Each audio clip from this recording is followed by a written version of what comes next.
Kalau kita lihat Datuk Seri Anwar, apabila dia tidak jadi Perdana Menteri, pendiriannya berbeza. Oh, itu nak revise, itu nak reform ini. Bila jadi Perdana Menteri, menjadi lebih buruk daripada orang yang dia nak reform dulu. Sekarang ini, kalau menentang, dia bagi amaran. Kalau tuduh dia ada kaitan dengan Israel, dia akan ambil tindakan.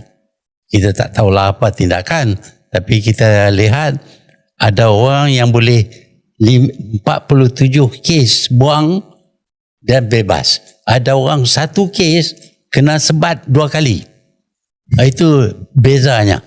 Hakikatnya dia berlaku di zaman Anwar. Saya yakin di zaman lain tak berlaku.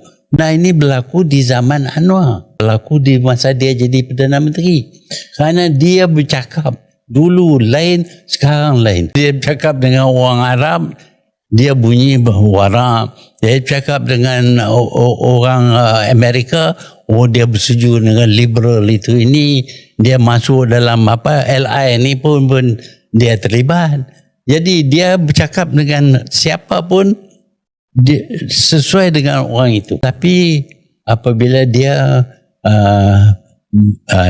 masuk dalam bidang lain, dah jadi Perdana Menteri, benda yang kita harap dia akan urus berlaku yang tak sepatutnya.